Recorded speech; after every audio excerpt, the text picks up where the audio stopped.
So, hello, I'm Sam Connell, And I'm Kathleen Krause.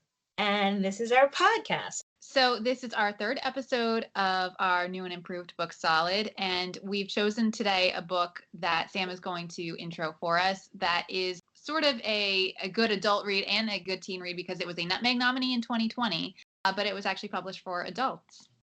Beartown is a book by Fredrik Backman, and it's kind of neat. This is actually a book in translation. He's actually a Swedish author, and Beartown was written in 2017. It's new-ish, but it certainly made the rounds, which is great that it was recognized by the Nutmeg Committee. The book is really about a small hockey town.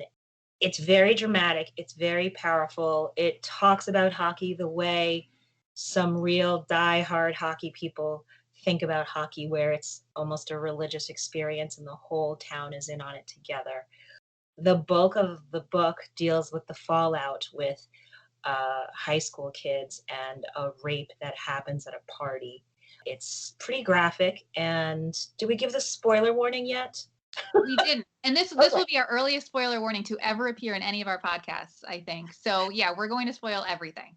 Yes. So if you haven't read the book yet and you're reading along with us, this is a good time to hit pause and come back because we are going to pick apart everything down to the very end.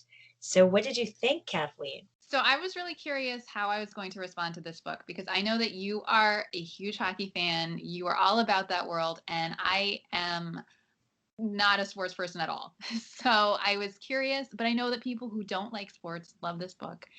I really thought it does that small town ensemble cast kind of thing so well.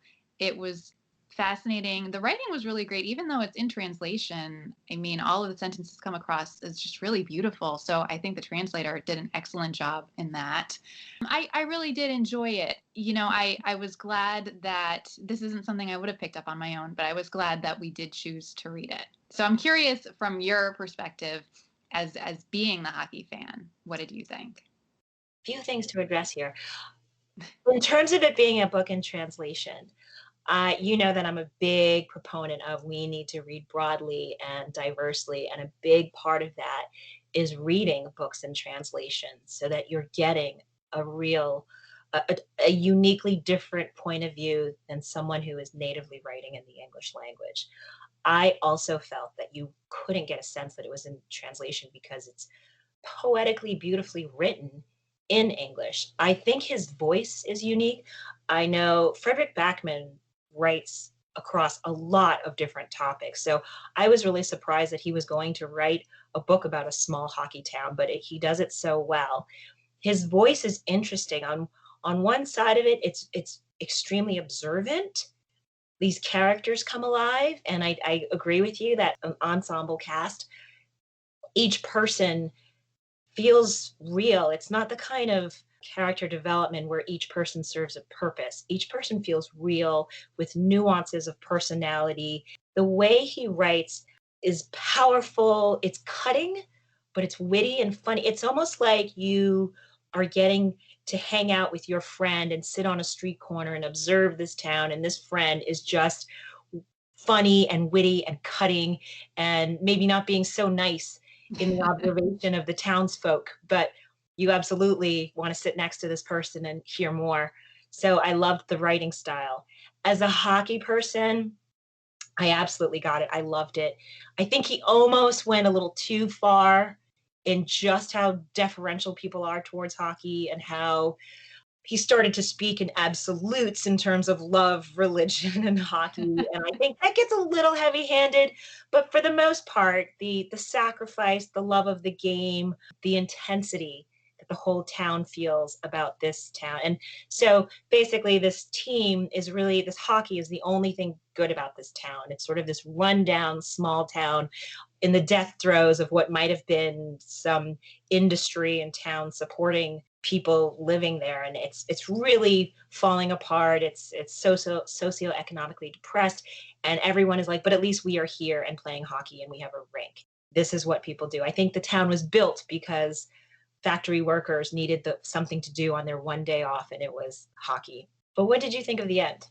It's so funny because I was kind of looking at reviews and things ahead of time, and people were like, this book has been so moving and touching. And I'm thinking, this book has such dark subject matter. How does it leave people on a note of hope? But it really does. And I really did like everything kind of ties together in the end. He does some interesting things with like looking into the future. So I like the trajectory though of kind of the way he builds the story, where it is about these teen boys who are kind of like gods in their town for like, you know, they're the great hope. I think they want like a hockey facility built in that town. They're everyone is just basically pinning all their hopes and dreams on them. And it's a terrible position for anyone to be in. And that's kind of the catalyst for the bad things that happen. But I do love that at the end they kind of see how to expand that. And then they're starting a girls team. Everyone who was sort of disenfranchised at the beginning of the novel, kind of at the end, you just see it's a lot more about community and inclusivity, which I really like. Let's start on the bright and positive notes, which is sort of the ending of the book, and how the best the best hockey player this town will eventually produce is a young girl, and they're now coaching this young girls team for the first time. Before we get into the much darker subject matter, we are trying to tap into some really great people in our town, and I had the chance to interview our town's varsity hockey coach. He shares some of his thoughts about girls playing hockey and basically a hockey town in general. So we're going to listen in and hear what Coach Buellin has to say. I think first off, can you tell us a little bit about what you do and how long you've been doing it? All right, I will give you the formal introduction. My name is Rich Buellin. I am the girls varsity ice hockey coach at New Canaan High School and an assistant with the girls softball team. I have been a high school coach now. This is my 40th year. I'm old. I've been doing this a long time. It's my 20th year at New Canaan, which is honestly, truly, probably been the highlight of my career coming. We've just through the years built something that has become very special. And as you know, Sam, your daughter not only played for me, she was a captain for me, and you could just talk to the kids, well, even the parents, about how special it is once you become involved with this program, or as you know, you and I and everybody involved likes to call it the family, which it really is. It's turned into an athletic family, and I couldn't be more proud to be a part of it. It's special. I think that being part of the New Canaan hockey program is one of the best experiences of my daughter's life. Hockey is traditionally a boys' sport, and I think you've seen some changes, and I think you've been part of that change. Can you talk a little bit about bringing girls to ice hockey, the impact it has, what you've seen in the last few decades in this town?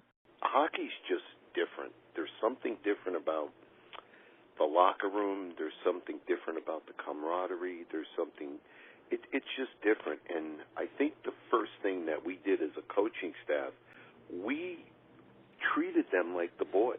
We worked them hard. We explained the benefits of, this isn't just a gathering and a social. We're going to work you and we're going to teach you how to play. But the biggest thing I think, Sam, that we really have pushed over the years, and the girls have not only bought into it, but they've used hockey to do that.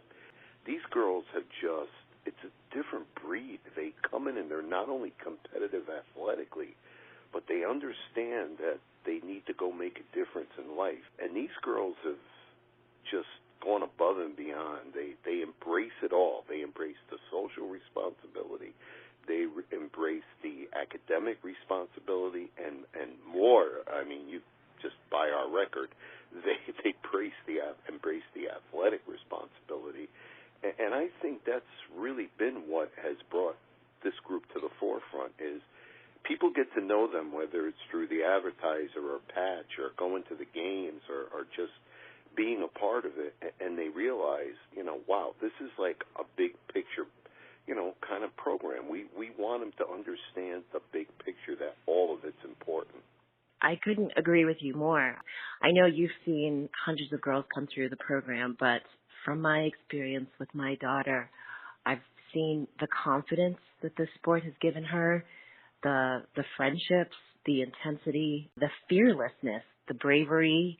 I think it stays with these girls, just learning how to push yourself further than you thought you could go, and also the great successes. So you're absolutely modest in your formal introduction, but in 2019, your girls, you won both the FCAC and the state championship in what was just an amazing run. And unfortunately, last year with the pandemic, the season was canceled with 2 games in the state tournament left to play. I'm very happy to say that you must be the current state champion since no full season has been played yet. Well, So, I've got news for you. We got our results from all the coaching meetings and state meetings and so on and so forth, and it looks like we are, at this point, you know how anything can change, but it looks like we are going to play an FCAC schedule. We are going to have an FCAC championship. There will be no state tournament, so I'm still the reigning state champion. I like to throw that out when I'm hanging out with all the other coaches when we're on our Zoom meeting, and man, I get pounded. I think it's terrific. As a parent, when you are out there with your community, with your friends, the people that come out to watch your games, we have teachers, administrators, we have people who don't have a child in the program coming out to watch. We have people who used to play. We have people, and we have rivalries. There's a few games that just really stand out in my mind. The people that come and watch and the people that follow, I swear to you, whenever it's a regular season game, playoff game, it doesn't matter. Whenever we play Darien, I get texts from out of the woodwork from alumni, go get them tonight. And I'm like, you know we're playing? Absolutely. And the student body comes out in full force. It is it's magical being out there. Well, I want to ask you, do you consider this a hockey town? Oh, absolutely. I consider New Canaan probably, I think they're one of the best sports towns in Connecticut, period, when you look at soccer and field hockey, lacrosse, football, basketball, what Danny Melzer's done, building that up again. I mean, within the last 10 years, baseball had won their first state championship in 50 years. Hockey, obviously, we're always up in the forefront. It's like, it's a sports town. I mean, people love watching their teams and supporting the kids. I'm just so delighted you're here today to talk to us a little bit about the inside of hockey life in a hockey town, in a sports town. I'm sure you've seen some of the drawbacks of the pressure and the intensity. Parents have done a very good job in this town because, for the most part, these girls are so well adjusted when it comes to this stuff that I don't see much of it on the hockey level at all, and that's just being honest. That's great. Actually, I think that's wonderful. And I think that's really true. I think this town certainly places as much, if not a lot more pressure academically on the students than they do in terms of sports. I'll tell you, I have never had a day where I didn't want to go to the rink. Oh, I love that. I think that's wonderful. I just wanted to thank you, Rich. This meant a lot to me. It was so nice to catch up. It was so nice. I can't wait for people to hear this. I think this whole town is holding its breath, waiting to watch its first sports game. So I'm so delighted to hear you guys will have an FCAC schedule, and I will definitely be there. Well, thank you. And we're keeping our fingers crossed, and I think we're going to figure it out. It's just, it all is pointing upward, so that's it. Let's go to it. I can't wait. I will be there, and I'm really looking forward to it. All right, Sam. Thank you so much for being on the podcast today, Rich. It was really fantastic. Hey, listen, next time if you want to talk about a book, I'm in. That's awesome. That's wonderful. I've got a bunch of book clubs you can join. All righty. You're in. Thanks, Rich. Take care, Sam. So that was really great. Coach Buellin is one of my favorite people here in town, and he's been building up girls for so many years as the coach here. He actually coached my daughter, which was wonderful, and she has the fondest memories of playing hockey here for this town.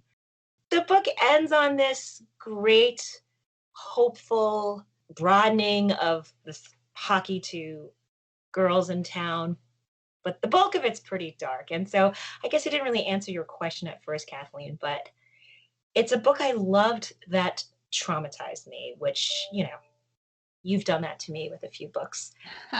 It's realistic fiction, so there's not a lot to escape from. And as we've said, Fredrik Backman writes with a stark, unflinching eye.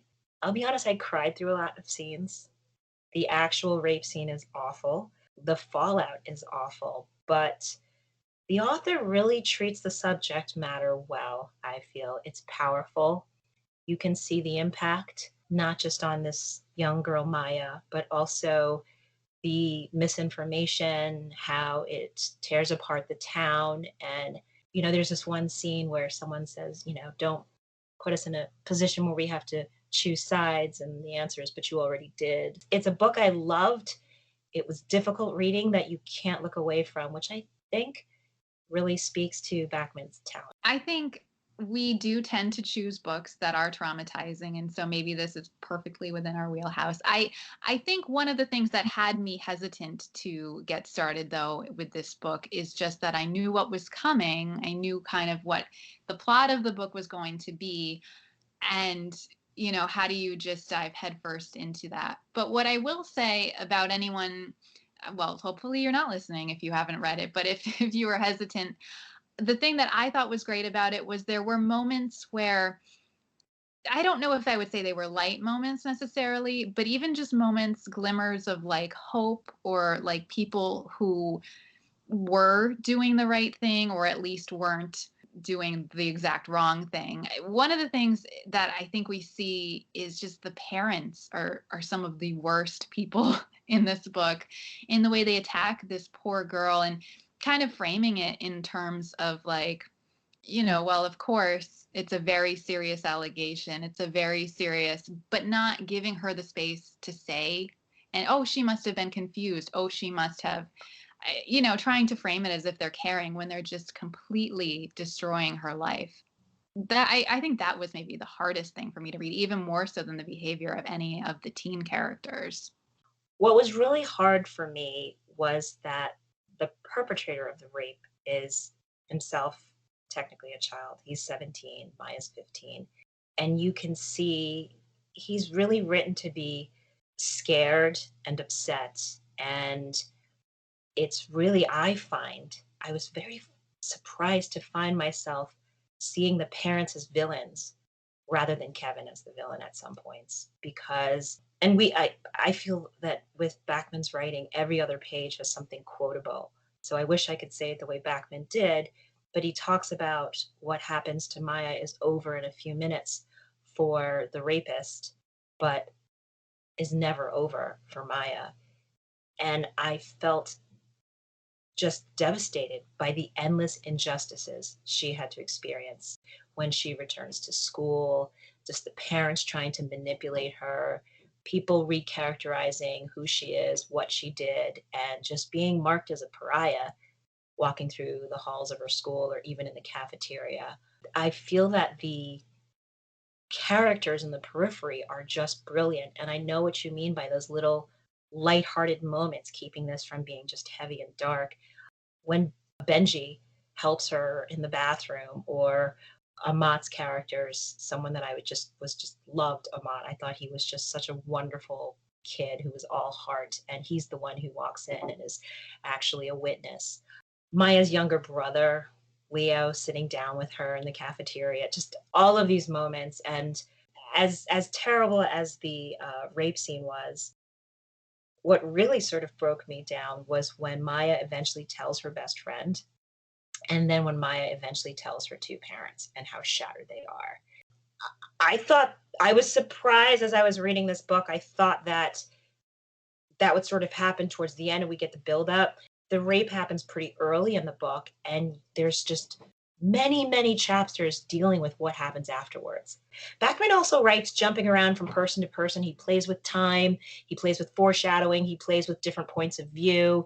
You feel like you're getting these snippets of all of these people and how closely they're tied together in the one community. Yeah, I did cry my way through many scenes in this book. Really tough read.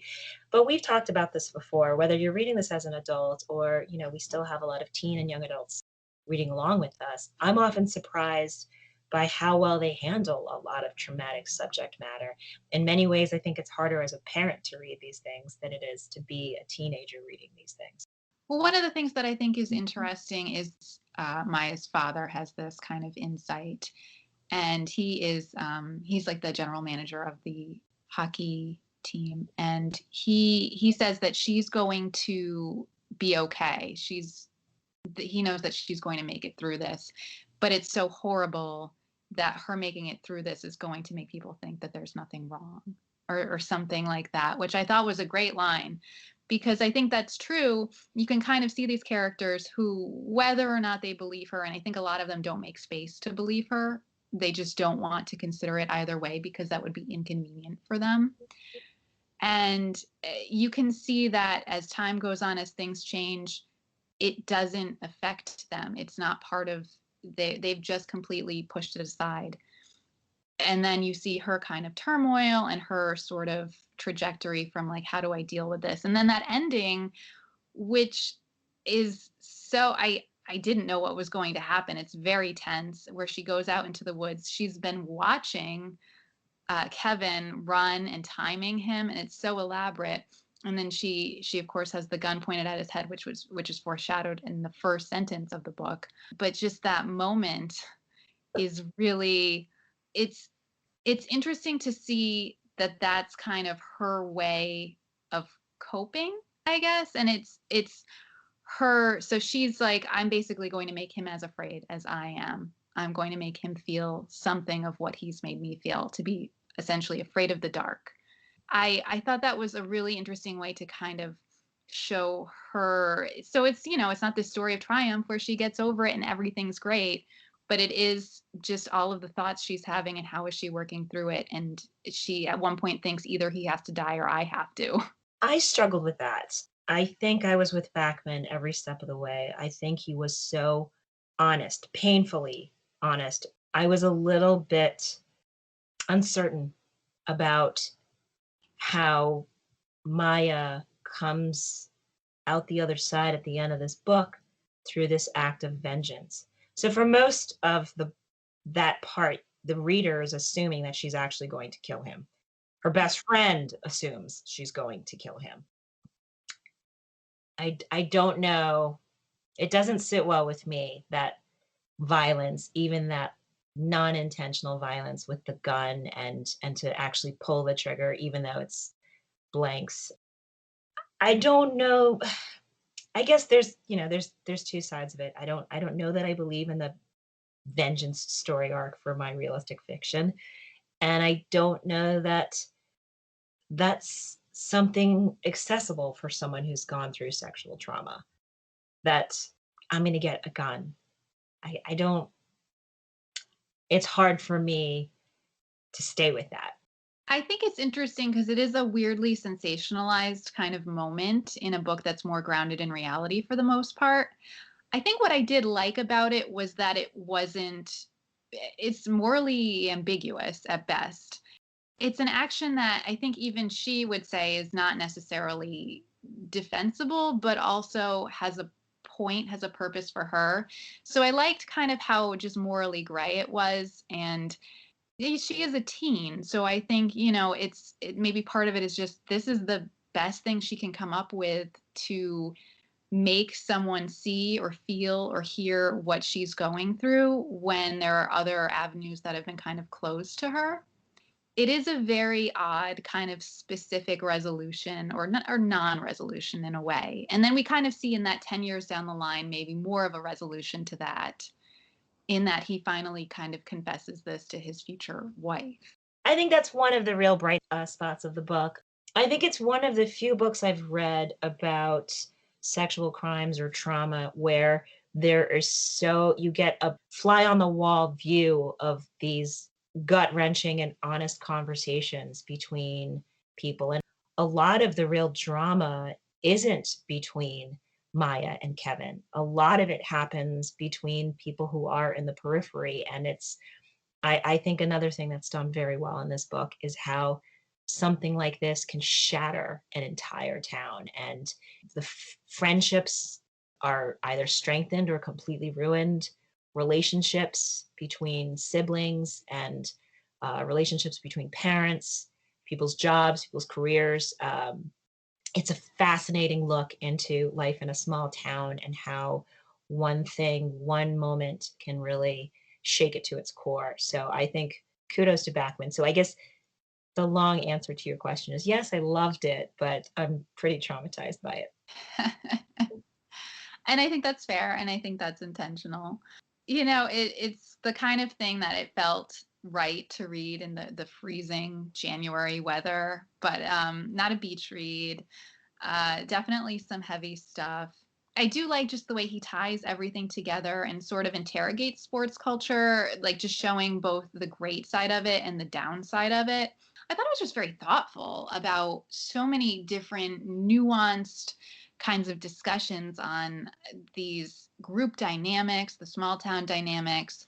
He has this whole kind of description of in-jokes and the way that laughter can bring people together or divide people, and the way that the team uses that I thought was really interesting. I mean, he's just working with a lot of things about how people relate to other people.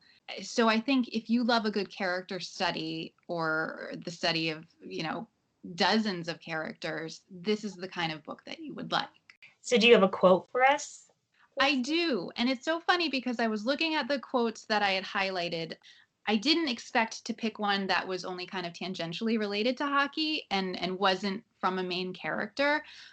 But I find that the way he describes these characters, and this might be the first time he introduces this character, just the way that he describes some of them that don't feel important initially, and then the way they become important later. So this is Ramona, who later on is kind of instrumental in bringing together her kind of group of the people who frequent her bar, and they're the diehard fans. They stick up basically at the end for Maya and her dad, and so there's just some great stuff that she's able to do later on. But this is the way she was described in the beginning, which I just thought was really moving and really well written. And again, in translation, which is the most remarkable part.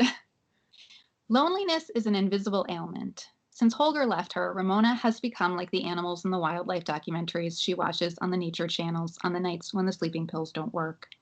The ones who have been held in captivity for so long that you can remove all the barriers without them making any attempt to escape. Any living thing that is kept behind bars for long enough eventually becomes more scared of the unknown than its own captivity.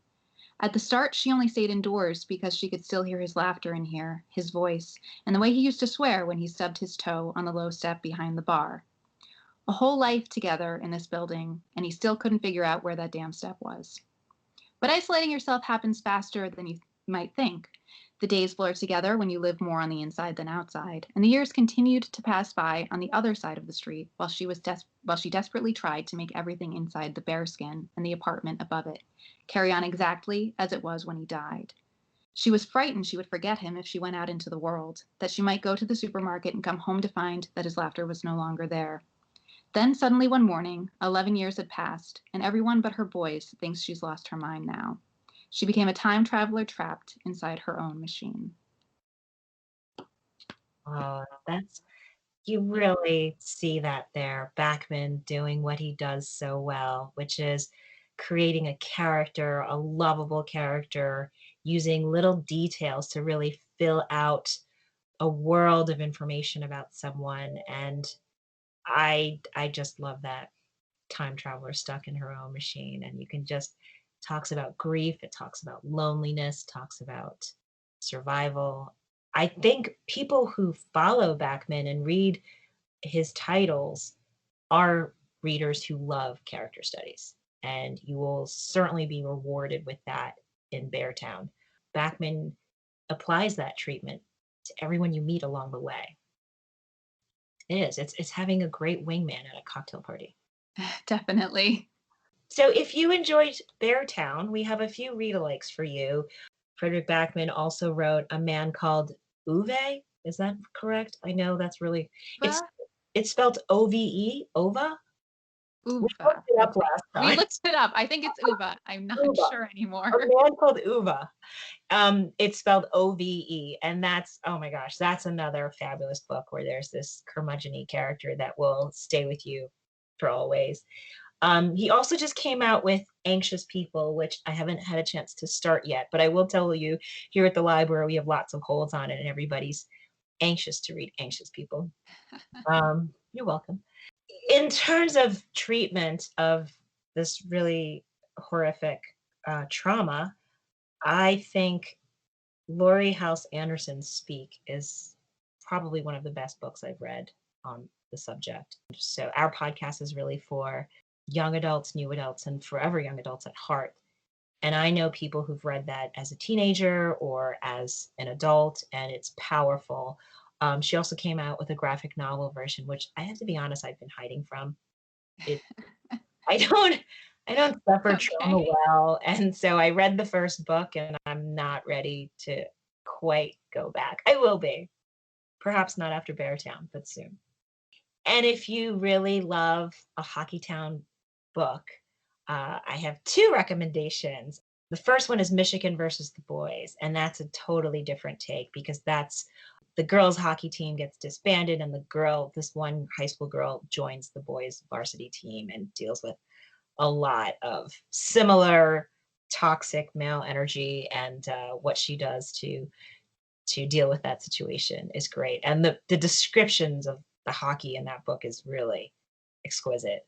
If you follow hockey, play hockey, or do what I do, which is play, give birth to hockey players, watch hockey on TV, and everything in between. And the other one, I forgot the author, so maybe Kathleen, you remember. Check, Please. Is a graphic novel by, I'm gonna have to put it on the website. Kathleen, are you typing away? Are you looking it up for me? All right, I'll describe it while you look it up. So Check, Please is a graphic novel, and it's about a boy who used to be a figure skater. I don't remember at what point he starts to identify as gay and start to have a crush on another boy.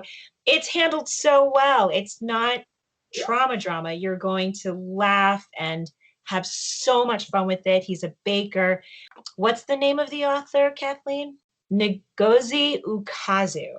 And I apologize if I'm pronouncing that wrong. It just occurred to me, and I didn't have it in my notes, but it's so worth knowing if you love hockey culture. If you love hockey culture, you will have such a great ride. It's a lighthearted, fun book. There's a whole series, so you can just fully roll around and enjoy that. Okay, so what are we reading next? So next month we are going to be reading Dread Nation by Justina Ireland. So this is a YA book. It came out in 2018. We're really excited because we get to actually speak with Justina Ireland about her writing. So this is one of the reasons that we chose this book. This is a Nutmeg nominee for this year.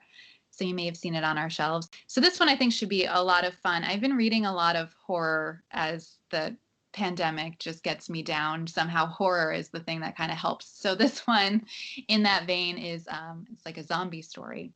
So Jane McKean was born 2 days before the dead began to walk at Gettysburg, derailing the war between the states and changing America forever. In the new nation, safety for all was depending on the work of just the few. And laws like the Native and Negro Re-Education Act require certain children to attend combat schools and learn to put down the dead. So basically, this has the greatest beginning, which is the dead rising right after her birth, and then you just get thrown into her life at this school where she's using, weapons to take down zombies. I'm really excited for this one. I already started it. This has it all. I mean, zombies, antebellum South. It has the main character is a person of color who's matter of fact, take charge. She's so intense, and she's just the opposite of your typical heroine who's, she's just, it's fabulous. I love the main character, and the premise is quite possibly the most unique premise. Is that grammatically correct? It's the, It is unique. I guess you can't quantify unique. It's Can I unique. quantify unique? Anyway, we're still in a pandemic. We are still recording on Skype. We apologize for the sound quality. Please read Dread Nation by Justina Ireland. We'll be back next month. Thanks for listening in. Yeah, thanks for reading along. We'll talk to you next month. Bye. Bye.